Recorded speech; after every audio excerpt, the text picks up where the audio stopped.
ഈശോമിശിഹായിലെ പ്രിയപ്പെട്ടവരെ, നമ്മൾ ഇന്ന് ധ്യാനിക്കുന്നത് 115-ാമത്തെ സങ്കീർത്തനമാണ്. കർത്താവ് മാത്രമാണ് ദൈവം എന്നേറ്റു പറയുന്ന ഒരു സങ്കീർത്തനമാണ്.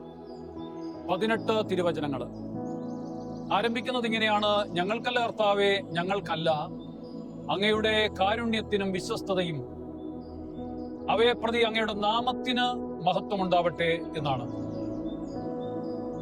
വിജാതീയ വിഗ്രഹങ്ങളല്ല, മറിച്ച് ഇസ്രായേലിന്റെ ജീവനുള്ള ദൈവത്തിനാണ് മഹത്വം ലഭിക്കേണ്ടത് എന്ന് സങ്കീർത്തനം ആരംഭിക്കുന്നു.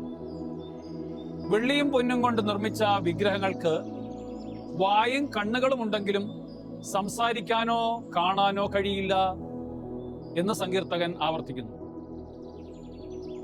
സ്വർഗവും ഭൂമിയും സൃഷ്ടിച്ച യഥാർത്ഥ ദൈവം സ്വർഗത്തിൽ വസിക്കുകയും തനിക്കിഷ്ടമുള്ളതെല്ലാം ചെയ്യുകയും ചെയ്യുന്നു എന്ന് ഈ സങ്കീർത്തനം നമ്മെ പഠിപ്പിക്കുന്നു.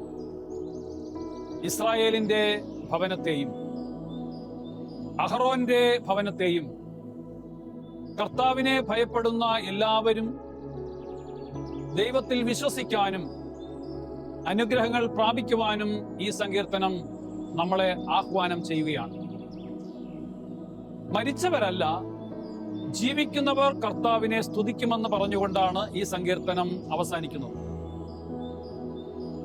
ഈശോയെ, ഇന്നത്തെ ഈ ദിവസത്തിൽ ഈ ലോകം തരുന്ന സൗഭാഗ്യമോ അല്ലെങ്കിൽ ഈ ലോകത്തിൽ നിർമ്മിച്ചിരിക്കുന്ന വിഗ്രഹങ്ങളോ സംസാരിക്കാനോ അധികാരമില്ലാത്തതോ ആയ മറ്റ് ദൈവങ്ങളെ ഞങ്ങൾ ആദരിക്കുവാനായിട്ട് വണങ്ങുവാനായിട്ട് ഇടവരുത്തരുതേ.